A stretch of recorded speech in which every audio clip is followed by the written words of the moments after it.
사도행전 전체를 요약하는 한 구절의 말씀이 있습니다. 이제 아마도 여러분이 아실 것 같은데요. 사도행전 1장 8절 말씀. 여러분 암송하시죠. 오직으로 시작하는데요. 시작. 오직 성령이 너희에게 임하시면 너희가 권능을 받고 예루살렘과 온 유대와 사마리아와 땅까지 이르러 내 증인이 되리라 하시니라. 아멘. 우리는 성령 하나님으로 충만한 증인들에 의해서 예수 그리스도의 복음이 조금씩 확장되어 나가는 것을 사도행전을 통해서 분명히 확인할 수 있었습니다. 그런데 굉장히 그 속도는 극적이고요. 그리고 굉장히 속도감 있게 진행됐던 것을 기억할 것입니다. 근데 이것이 사도행전 21장에 와서 이제 그 모든 속도 그리고 어떤 극적인 그런 장면들에 뭔가 발목이 잡힌 것 같은 그런 사건이 일어납니다. 사도 바울이 예루살렘에서 구금이 되었습니다. 체포가 되어 이제 구유되는 상황이 된 것이죠.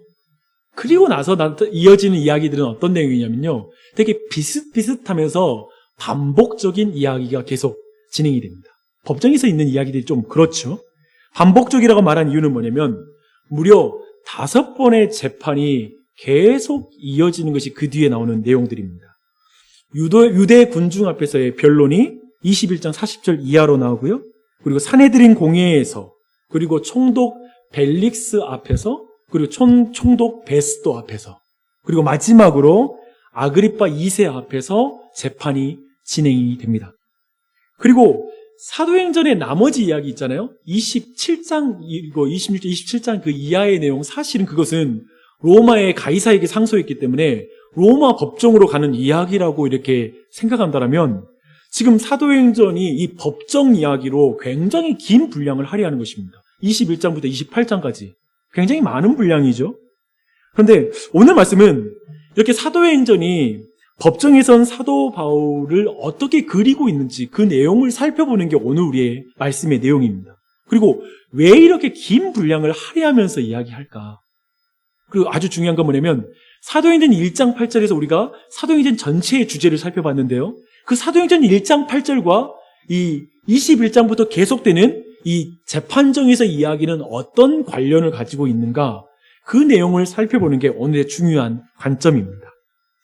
오늘 그 내용 살펴볼 때 하나님께서 우리 모두에게 하나님이 말씀하시는 게 있을 거라고 믿습니다. 그 은혜를 경험하시길 바랍니다. 우선 간단하게 좀 법정의 분위기를 좀 제가 중개해 드리도록 하겠습니다. 우선 왜 이렇게 사도 바울은 여러 법정에 끌려가는지 그 이유가 좀 궁금하지 않으십니까? 그 왜 이렇게 여러 재판부가 바뀌어가는 과정을 거치면서 재판을 받아야 될까라는 그 이유를 살펴볼 거예요. 이것은 사실 유대의 정치적 상황을 우리가 이해해야 합니다. 이 당시 유대 지역을 점령하고 있는 나라가 어디이죠? 로마 제국이죠. 로마에 대해 점령을 당하고 있지만 사실 로마 제국은 유대인들에게 굉장히 많은 권한을 주었습니다. 굉장히 자치적으로 많은 걸 할 수 있는데요. 그 중에 하나가 사내들인 공회라는 그런 유대의 최고의 공회 그리고 법정이기도 한데요.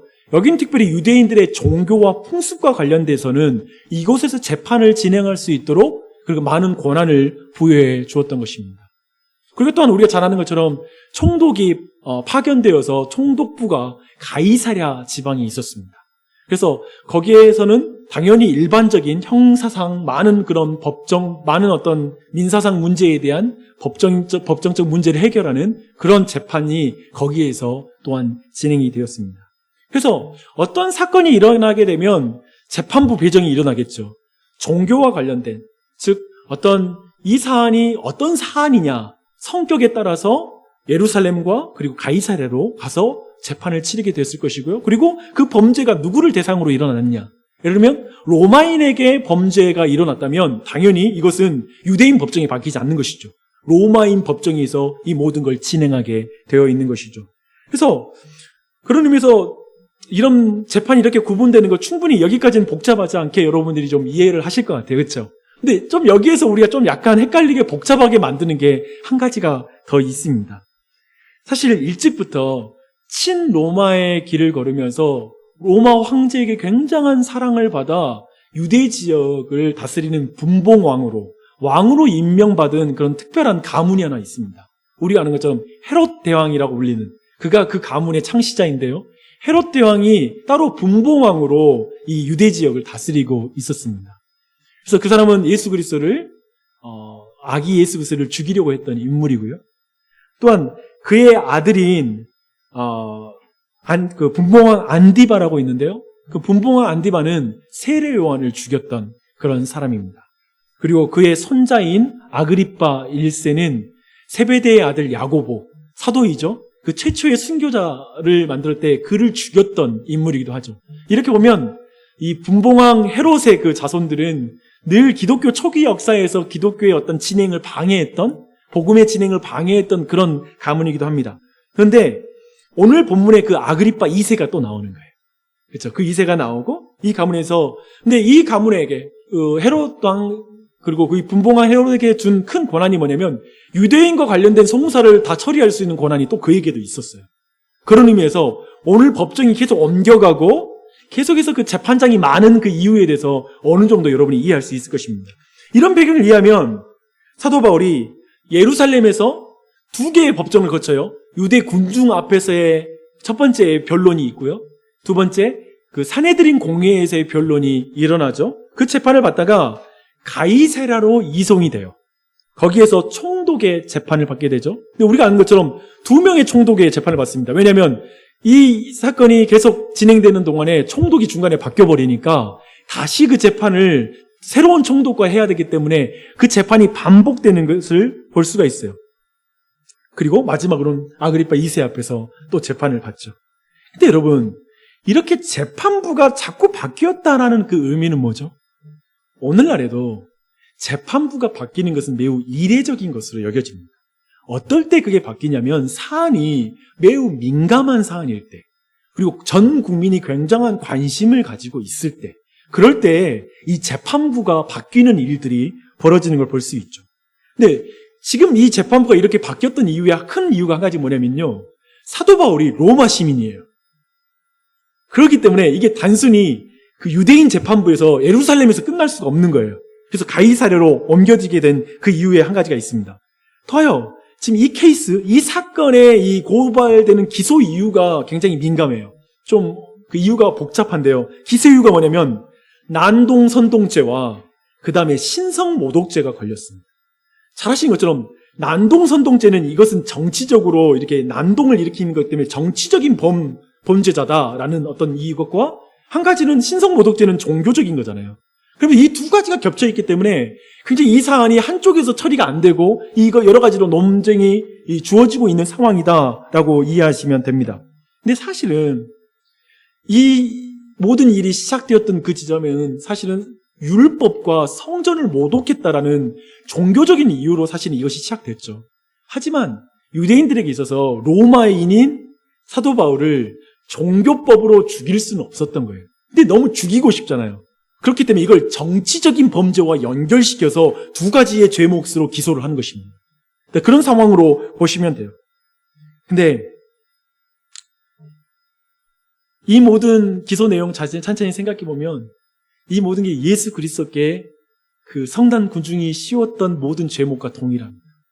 예수 그리스도가 사흘 만에 성전을 무너뜨리고 다시 세운다고 했어 라고 성전의 문제, 율법을 어기는 문제로 모세의 법을 어겼다라는 걸로 처음에 시작했다가 나중에 어떻게 기소하죠? 이는 가이사에게 스스로 왕이라고 주장했고 정치범이다 해가지고 나중에 그가 십자가에 달려 죽잖아요. 이렇게 사도 바울이 이 재판정에서 경험하는 모든 과정은 예수 그리스도가 스케치처럼 뒤에 있습니다. 그리고 실제 그 그림 위에 사도 바울의 얼굴이 그려지는 약간 겹치는 내용이기도 합니다. 그렇게 본다면 이 내용들은 좀 더 우리에게 풍성한 묵상을 갖게 하는 그런 본문이기도 합니다. 근데 우리가 주목할 건 뭐냐면 지금 누가가, 이 사도행전의 저자인 누가가 이 사도 바울의 이 재판 과정 가운데 전체적으로 보여지는 큰 그림이에요. 전체 재판을 일일이 살피기는 어렵지만 전체 5번의 재판을 제가 딱 요약하면서 몇 가지 중요한 지점들을 제가 말씀드리겠습니다. 우선 율법과 성전을 더럽혔다는 신성모독죄가 바울을 처음 고발할 내용이었다고 말했죠. 그런데 그 5번의 재판을 할 때 있잖아요. 그것에 대한 증인과 증언이 전혀 없어요. 기소는 했는데 증인과 그리고 그것을 증명할 증거가 없다면 어떻게 될까요? 오늘날에도 모든 그런 기소 내용은 법정에서 효력이 없겠지요. 지금 그런 것을 일관적으로 보여주고 있습니다. 이러니 예루살렘에서 군중 앞에서의 변론과 그리고 사내들인 공회 앞에서의 모든 변론을 지켜봤던 천부장 루기오가 이 모든 루시아가 벨릭스 총독에게 보고한 내용을 보면 이 모든 것에 대한 평가를 정확히 알 수 있습니다. 유대인들이 고발하는 것이 그들의 율법 문제에 관한 것뿐이요 한 가지도 죽이거나 결박할 사유가 없음을 발견한 나이다. 이게 천부장이 내린 결론이에요. 모든 재판 과정을 봤을 때. 그리고 벨릭스 총독의 법정에서도 동일한 변론이 일어나거든요. 근데 모든 변론을 들었던 벨릭스가 사도 바울에게 죽일 이유가 없다 굳이 라는 것들을 분명히 그도 알았다라는 것을 말해주는 게 24장 23절 말씀입니다. 보면은 백부장에게 명령하되 바울을 지키되 자유를 주고 그의 친구들이 그를 돌봐주는 것을 금하지 말라. 로마의 법정에서는 이 형벌이 자유구금인데요.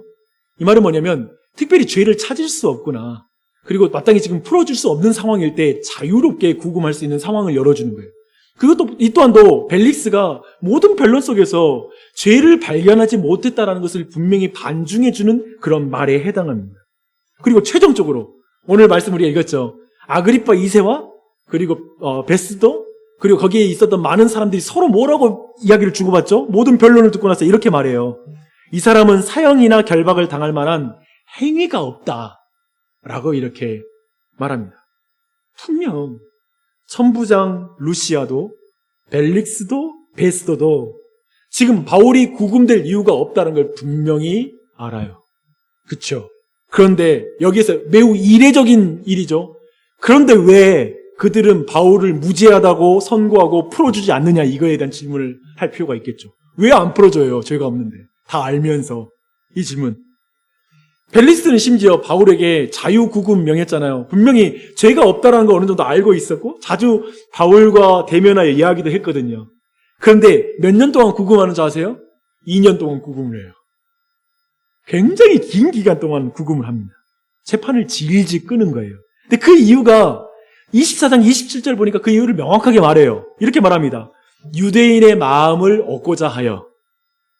지금 민심 때문에 풀어주면은 민심이 나빠지면 그냥 통치자로에겐 번거로우니까 괜히 그걸 달래느라고 자기 통치 끝날 때까지 질질 끌고 가는 거예요. 새로운 총독에게 떠넘기시기로 지금 이 문제를 풀어나가려고 했던 것으로 보입니다.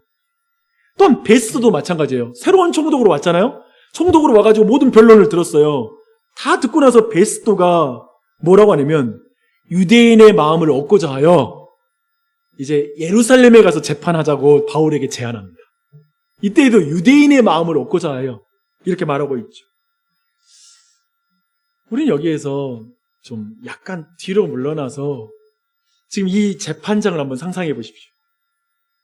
그리고 눈에 보이지 않지만 거기 안에 기운, 어떤 그 권력의 힘의 대결들이 좀 보이지 않으세요? 그 힘의 권력은 두 가지의 권력이죠. 예루살렘의 종교 권력, 그리고 로마의 정치 권력.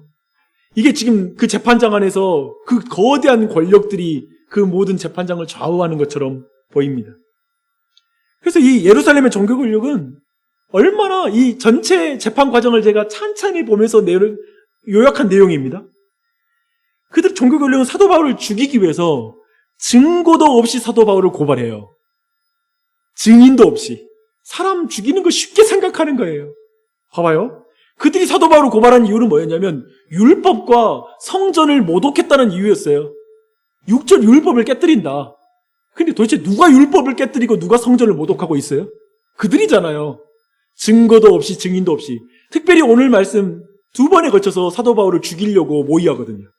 즉 재판 없이, 증인 없이, 증거 없이 죽여버리겠다는 거예요. 그게 바로 진짜 율법을 어기는 것이고, 율법은 그렇게 말하지 않거든요. 충분히 변론하고 그리고 죄가 있을 때에 사형에 처하는 게 마땅하거든요. 그리고 또한 성전을 왜 함부로, 누가 성전을 함부로 대해요? 참으로 하나님의 영이 거하는 성전이 된 사도 바울을 그렇게 마음대로 죽이려고 하는 것이 진짜 성전을 모독하는 일 아니겠습니까? 그 모든 걸 보여준 게 전체 그 내용입니다. 정말 무서운 게 종교 권력이에요. 그리고 그 법정에서 그 당시의 군사와 조직, 그 당시의 세계의 패권을 잡은 로마의 정치 권력이 그 하기에 또 하나 있습니다. 근데 저 로마의 정치 권력을 가진 저 로마의 벨릭스와 베스도라는 이 최고 권력자, 그 총독들의 행태를 보면 우리는 이 세상의 정치 권력이 뭔지에 대한 그 속성을 정확히 알 수가 있습니다. 그들은 어떠죠? 죄가 없는 줄 알면서 민심 때문에 공의를 굽게 하는 자들, 죄가 없는 자들인 줄 알면서도 풀어주지 못하는 무력한 자들, 사실 그들이 바로 로마의 총독이라는 걸 우리가 알 수 있습니다. 심지어 벨릭스는 사도 바울을 자주 만나기를 원해요. 왜? 돈 때문에. 그걸 보여주고 있죠. 우리는 돈이 적으면 유죄가 되고 돈이 많으면 법을 바꾸는 세상을 경험하고 있습니다. 우리 또한도 그렇죠. 대한민국 아니면 세상 어느 법정 대단히 공의롭습니까? 진짜 그것이 정의롭습니까? 우리는 그거에 대해서 별로 신뢰가 안 될 때가 있습니다. 생각해보면 그때나 지금이나 법과 법정이란 힘을 가진 자들의 거래처럼 보일 때가 많고요. 그리고 공의가 도리어 바르게 실천되지 않는 곳이라는 그런 생각을 우리는 가질 때가 많습니다. 그렇죠? 지금 이 장면을 우리는 볼 수 있어요. 여러분 보십시오. 그런 거대한, 어쩌면 불의한 권력이 충돌하는 그곳에 사도 바울이 덩그러이 혼자 있어요. 여러분 마음속으로 그림을 그려보세요. 와, 그 기운. 여러분 막 째려보고, 막 여러분 저주하려고 하고, 여러분을 싫어하는 사람 몇 사람 있을 때 그 사람 한 20명이 앉아있는 거예요.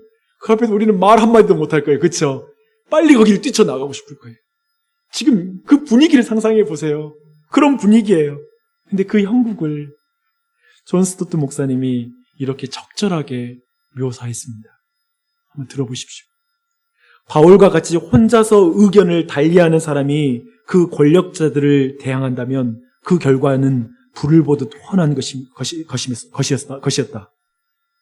그가 살아남을 가능성은 증기 롤러 앞에 나비가 살아남을 가능성에 비유할 수 있을 것이다. 그는 짓밟혀 으깨어져서 이 지구상에 그 흔적조차 남지 않고 사라져 버릴 것이다. 사실 이거잖아요.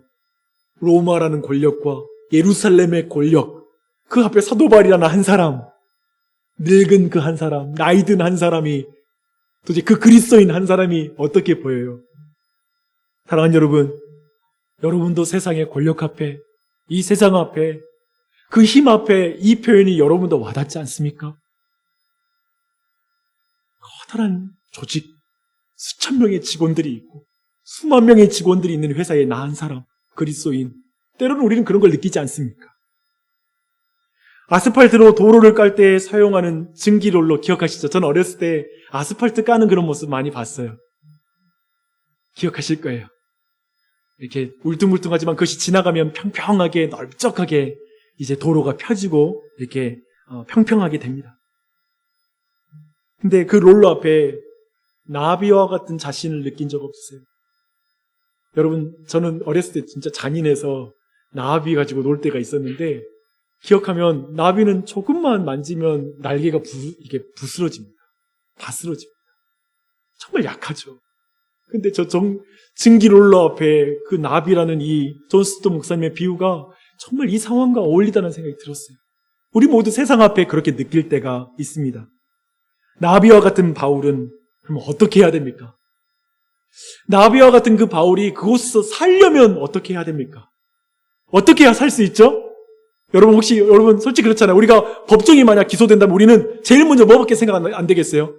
어떻게든 무죄를 증명하고 사는 것밖에 생각이 안 되는 것 같아요. 신앙 아무리 좋아도요, 소송 한번 걸리면 막 그냥 기도도 안 나오고 다 파괴됩니다. 예를 들면 그런 생각을 한다면 어떻게 하면 살 수 있을까? 사도 바울은 어떻게 살 수 있을까라는 생각을 먼저 하게 됩니다. 살아남기 위해 뭐든 해야 할 것이고, 살아남아야 사도로서 사명을 감당하든 말든 할 거 아닙니까? 생존이 먼저잖아요. 그런데 사도 바울은 법정에서 사도 바울이 하는 말과 행동은 매우 이례적이에요. 저는 몇 가지가 이례적이라고 했죠. 지금 많은 어떤 법정이 재판부가 바뀌는 것도 이례적이고, 그리고 무죄인데도 오랫동안 구류되는 것도 매우 이례적인 일이고, 그렇죠. 근데 더 이례적인 게 뭐냐면 사도 바울이 법정에서 그가 하는 말과 그의 행동이 매우 이례적입니다. 사도 바울은 살아남는 것이 목적이 아니라 다른 사람을 살리는 것이 목적인 것 같은 말과 행동을 합니다. 재판장에 있는 그 앞에 있는 사람들을 살리려고 해요. 살아남으려면 변호사를 고용하거나 변론에 집중하면 됩니다. 그런데 사도 바울은 변호사가 되기보다 예수 그리스도의 증인이 되는 것에 집중하는 것 같습니다. 저와 같은 사람은 제가 아무튼 살아남아야 제가 사명을 감당할 거 아닙니까? 라고 말하는데 사도 바울은 사명이 있다면 하나님께서 살게 해주시지 않겠느냐라는 믿음으로 그의 사명에 더 집중합니다. 저는 이 사도 바울의 모든 기록 안에서, 이 내용 안에서 그걸 주목했으면 좋겠습니다. 그 증거가 무엇입니까? 이거예요. 가이사에게 상소하는 게 증거입니다. 사도 바울은 가이사에게 상소해요. 사실 이 가이사에게 상소하는 첫 번째 상소의 시작은 어디냐면, 베스도가 아까 말한 것처럼 유대인들의 마음을 얻으려고 예루살렘에서 내가 가서 재판하니까 거기에서 같이 재판 받을래 했을 때 난 가이사에게 가서 재판 받을 거야 라고 상소하는 게 첫 번째였습니다. 어쩌면 그 장면을 순간적으로 예루살렘에 가면 죽으니까 자신의 삶을 좀 유지하려고 살려고 생존을 위해서 임기응변적으로 말한 말 아닌가라고 생각할 수 있는데요. 아니에요. 생각해 보세요. 사도 바울이 이미 여러 가지 법정을 거치면서 충분히 그가 로마인으로서 지금 이 사안은 증인도 없고 증거도 없는 이 상황에서 자신에게 사형이라는 형벌이 주어지지 않는다는 건 충분히 예상하고 있었습니다. 자신의 생명 한 명 구차하게 하려면 변론하고 변호하고 그리고 마쳤으면 됐어요. 상소할 필요가 없는 거예요. 또 아까 말한 것처럼 오늘 이야기의 모든 말미에 뭐가 있죠? 베스도와 아그리파 2세 모두가 이는 가이사에게 상소하지 않았다면 정말 이는 바로 석방될 수 있었을 텐데 라고 말하는 장면에서도 우리는 충분히 그 상황을 짐작할 수가 있습니다. 그렇다면 사도 바울이 이렇게 가이사에게 상소한 그것이 왜 그가 생존을 위해서 사는 자가 아니라 사명을 위해서 사는 자였고, 그가 왜 변호사가 아니라 증인으로서 이 재판장에 설 수 있었던 것인가? 그 이유가 바로 23장 11절에 있습니다. 여러분, 21장 이후 모든 법정만이 아니라 사도행전 전체를 꿰뚫는 말씀입니다. 바울만이 아니라 우리의 인생을 꿰는 중요한 말씀이에요. 23장 11절 보십시오. 함께 읽을게요. 너무 중요하니까. 시작. 그날 밤에 주께서 바울 곁에 서서 이르시되 담대하라. 내가 예루살렘에서 나의 일을 증언한 것 같이 로마에서도 증언하여야 하리라 하시니라. 이 말씀 했던 그날 밤이라고 말하죠. 그날 밤 그날 상황이 이렇습니다. 바울도 붙잡히고 민중 재판을 받았습니다. 그리고 공회 재판을 받았죠. 근데 사도 바울이 두려웠던 거예요. 그 일을 예상하긴 했지만 얼마나 그 마음도 떨렸겠어요. 그렇죠? 그래서 지금 두려워하지 말라고 하는 거예요. 담대하라고 하는 거예요. 사도 바울도 떨려요. 세상의 권력 앞에 성난 민중 앞에 그도 떨려요. 한 치 앞도 못 보는 그날 밤이에요. 저는 이 묘사가 너무나 정말 성경의 문학이라는 게 예리하게 많은 걸 표현하고 있는데 그날 밤 한 치 앞도 못 보는 밤이에요. 그렇죠? 증기롤러 앞에 나비와 같이 파르르 떠는 그날 밤 주께서 바울 곁에 서서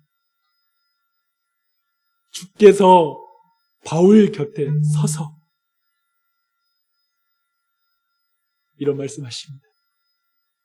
담대해라. 바울아, 떨지 마. 담대해라. 내게 계획이 있단다. 내가 예루살렘에서 내가 행한 구원의 일, 십자가와 부활의 일을 증언한 것처럼 너는 로마에 가서 내가 행한 일을 증언하게 될 것이다. 이제 너의 몸은 구속되겠지만 나의 복음은 결코 구속되지 않을 것이다. 이제 너의 몸은 자유롭지 못하겠지만 나의 나의 복음은 너를 통해 다른 사람들을 자유롭게 할 것이다. 나는 너를 로마에 가서도 그 증인으로 사용할 것이다. 이렇게 말씀하는 거예요. 저는 이 모든 내용, 사도 바울의 법정의 모든 내용 보면서 이 말씀, 그날 밤 주님이 하셨던 이 말씀이 모든 사도 바울의 그 이후의 사역들을 설명할 수 있는 말씀이다 라고 확신을 갖습니다. 그렇게 보여요. 저는 이 말씀이 사도 바울을 저 법정에서 사명자로 살게 했다고 믿습니다. 증인으로 살게 했다고 믿습니다. 이 말씀 못 들으면 아무도 그렇게 살 수 없습니다. 그에게 용기를 주어 담대하게 한 말씀입니다. 이 말씀을 들어야 돼요. 그날 밤, 우리들의 인생의 밤, 우리에겐 어떤 밤이 있을지 모르지만 그런 순간에 내 곁에 서서 담대해라. 내가 너를 사용할 거야. 분명 사도 바울은 나비와 같이 약한 존재였지만 주님이 말씀으로 그에게 용기를 주었고 사명을 이루기까지 그를 보호하신 줄 믿습니다.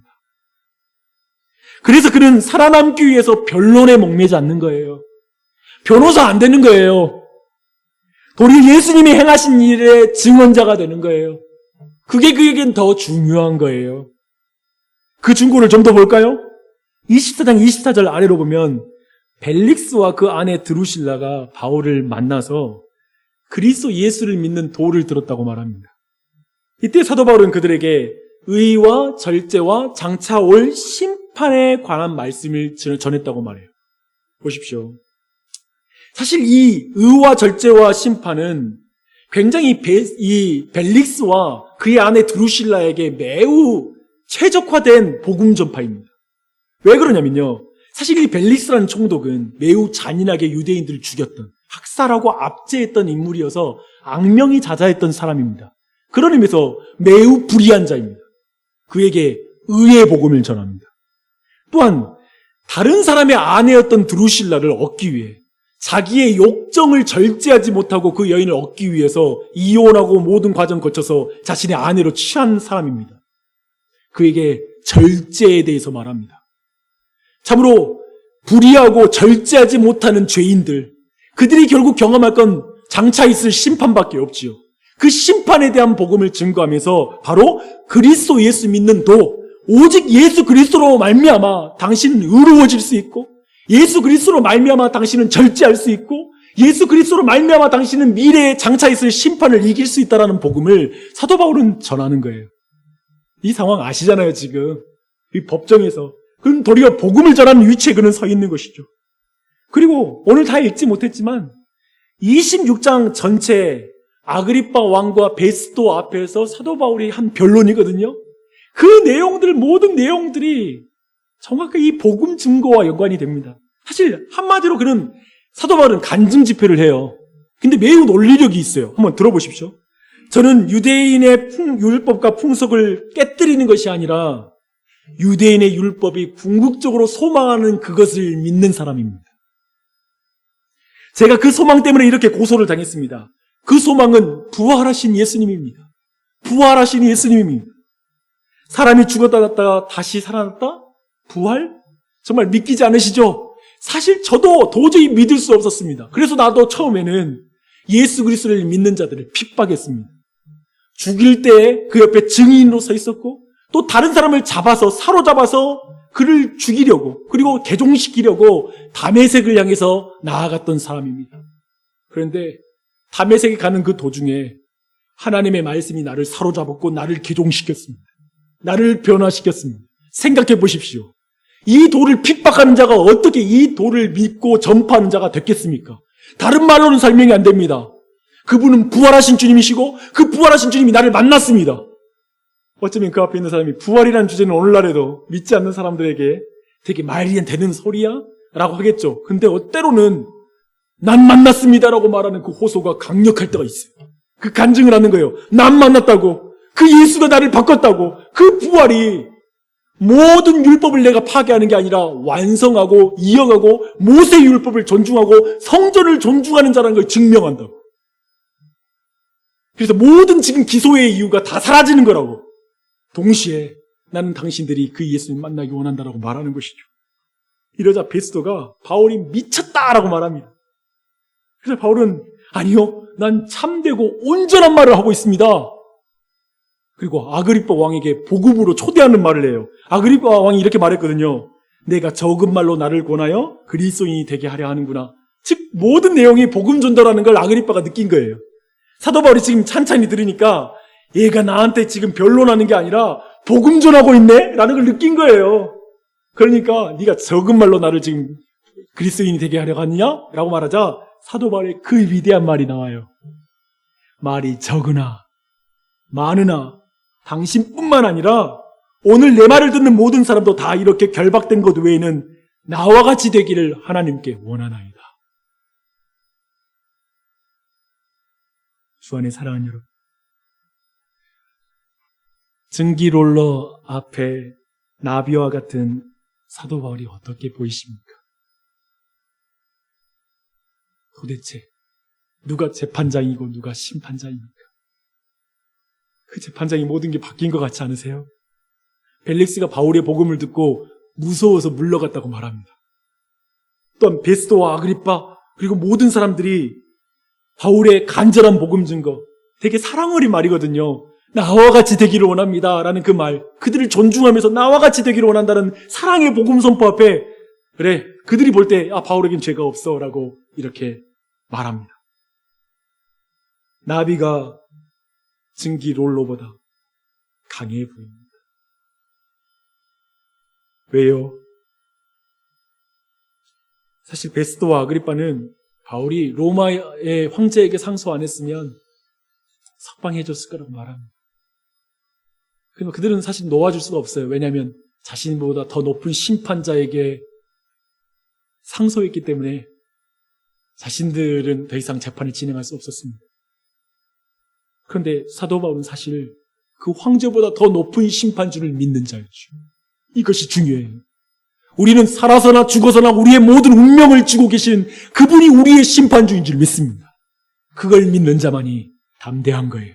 나비인데 증기롤러 앞에서 담대한 거예요. 네, 바울에게 진정한 심판주는 삼위일체 하나님입니다. 참된 심판주가 곁에 서서 담대하라고 말씀해 주니까 증기롤러 앞에 담대한 나비가 됩니다.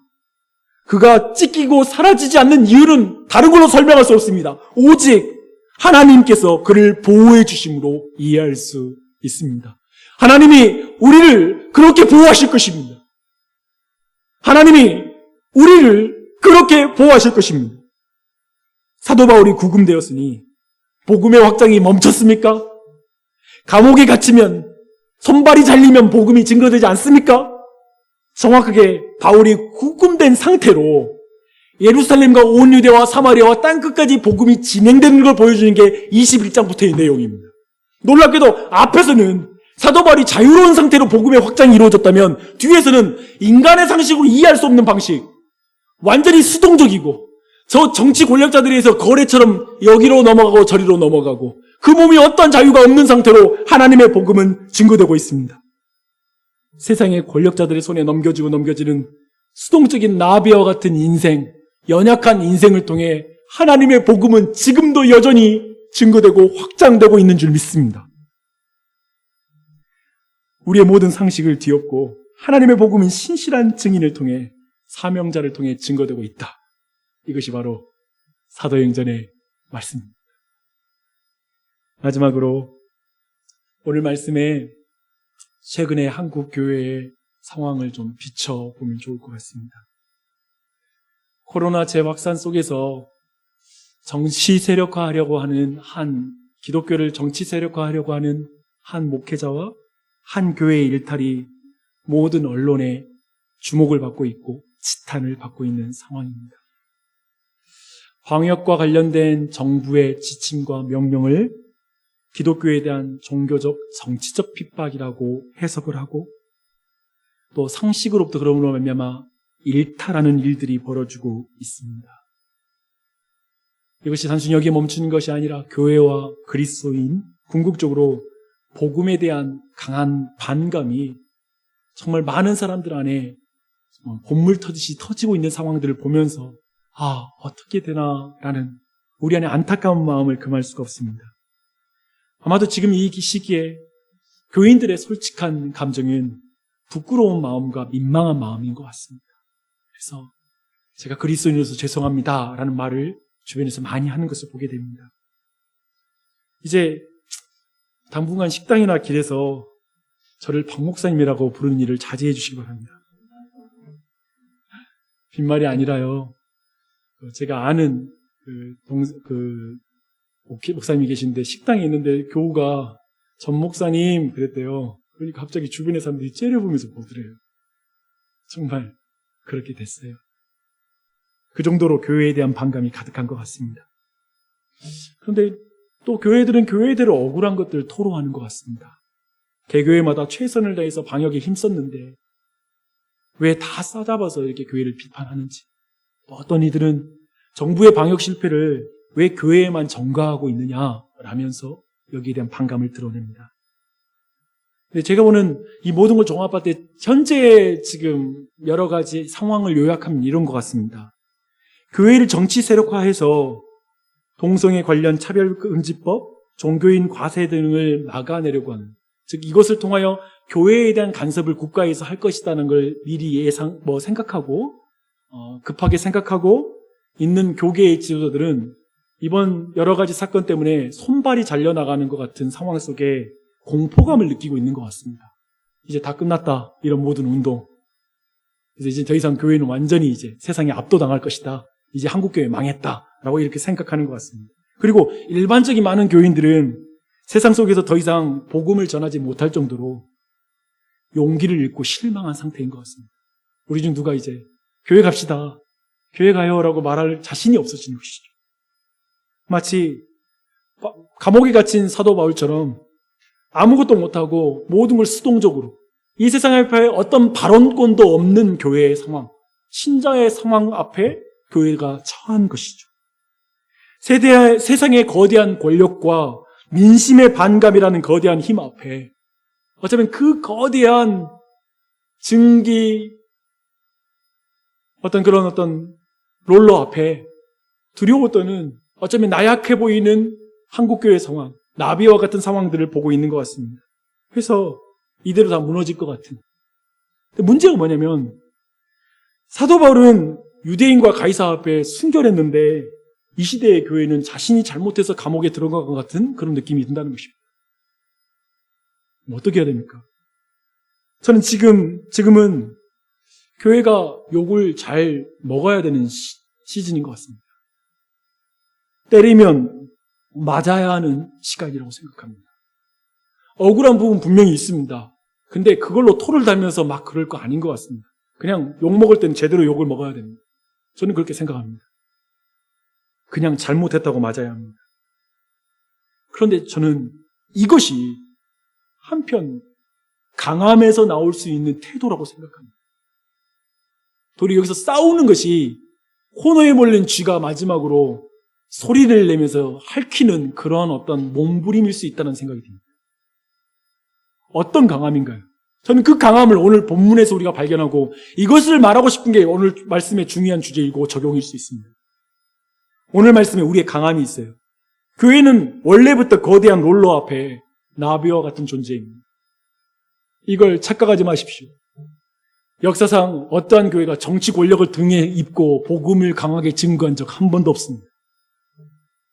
항상 권력과 복음이 만나면 복음이 약화되고 복음이 복음될 때 교회는 강해졌습니다. 교회가 정치적으로 약한 것이 교회의 운명과 크게 관련이 없다라는 것입니다. 세상이 악해지는 것이 교회의 운명에 결정타를 줄 수가 없습니다. 어둠의 빛을 이길 수가 없습니다. 도리어 교회를 위험하게 만드는 것은 교회의 생존이 교회의 사명보다 앞설 때 더 위험해지는 것입니다. 기억하십시오. 생존이 신자 우리 개인에게도 먹고 사는 생존이 우리의 사명보다 앞설 때 우리의 신자로서의 생명이 더 위험한 것입니다. 생존이 사명보다 앞서면 교회는 변호사를 고용해 세상과 다퉈야죠. 아니 우리도 할 것 다 했는데 왜 이러냐? 라는 말하는 것이 교회가 세상을 향해 할 수 있는 모든 말이 되겠죠. 생존이 가장 앞서면. 세상이 우리가 사랑하고 복음을 전할 대상이 되지 못할 것입니다. 도리어 우리에게 생돈이 없을 때 교회가 세상과 혈과 육으로 싸우는 그런 기관이 될 것입니다. 우선 교회가 살아야 사명을 지킬 것 아닙니까? 라고 말하는 것이 아니라 교회의 사명인지 뭔지를 먼저 생각하고 사명을 회복하는 것이 먼저라는 것입니다. 이것이 회개요. 이것이 영적인 부흥입니다. 저는 이 부흥이 우리의 삶에 있기를 바랍니다. 사명이 회복되는 그 은혜 말입니다. 이런 식일수록 교회도 가정도 각 신자들은 이 어두운 밤에 그날 밤에 우리 곁에 서서 담대해라. 내가 세상 끝날까지 너와 항상 함께 있으리라. 너는 내 증인이 되라. 너의 사명을 회복해라. 라는 이 음성을 들어야 되는 줄 믿습니다. 이 음성을 여러분이 듣는 은혜가 있기를 바랍니다. 아멘. 그것이 하나님의 계획입니다. 그게 하나님의 계획입니다. 하나님의 계획이 대형교회가 영원히 대형교회로 남는 것이 하나님의 계획도 아니고 대형교회가 가지고 있는 빌딩이 다른 종교에 넘어가지 않게 되는 것이 하나님의 계획이 아니라 하나님의 계획은 이 어두운 세상 가운데 교회가 빛과 소금의 역할을 감당하고 그 사명을 감당하는 그 일, 그것이 바로 하나님의 계획입니다. 그것을 통하여 마지막 날이 오는 것. 주 안에 사랑하는 여러분, 그러니 나비와 같다고 하여 세상 앞에서 주눅들지 마십시오. 담대하십시오. 우리가 두려워할 것은, 진짜 두려워할 것은 곁에 서신 주님을 못 보는 걸 두려워하십시오. 내가 주님 곁에 서지 못하는 걸 두려워하십시오. 주님께서 어쩌면 우리에게 오늘날 한국교회가 세상을 향하여 정치적인 목소리를 이젠 강하게 못 내는 것을 두려워할 것이 아니라 내가 너를 사랑한다. 너는 담대하라. 라고 하시는 주님의 말씀 못 듣는 걸 더 두려워해야 되는 줄 믿습니다.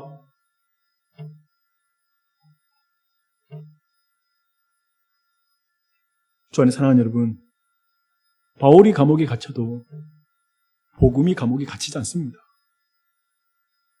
하나님의 계획은 결코 세상의 어둠과 교회의 어려움에 달려있지 않습니다.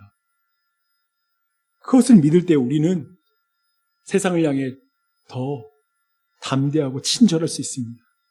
우리 잘못하고 인정할 수 있어요. 왜냐하면 나한테 달려있는 건 아니거든요. 주님을 믿으니까. 우리 잘못했으면 잘못했다고 해야죠. 미안하다고 해야죠. 도리어 그것을 인정할 때 우리는 세상을 좀 더 사랑으로 봅니다. 약한 사탄이 우리를 공격해? 그게 아니죠. 인정할 건 인정하는 거죠. 도리어 사도 바울처럼 오해받고 억울한 일을 당해도 원망과 불평으로 시간 허비하지 않습니다. 그렇다면 나비와 같은 사도 바울과 교회의 실력은 뭡니까? 삼위일체 하나님입니다. 하나님만이 교회의 힘입니다. 그러니 담대하십시오. 그러니 더 친절해지십시오. 그러니 손해볼 줄도 알고 나눌 줄도 아는 것이 교회의 강한 것입니다. 주님이 우리의 기업이신 말입니다. 그런 은혜가 있길 바랍니다.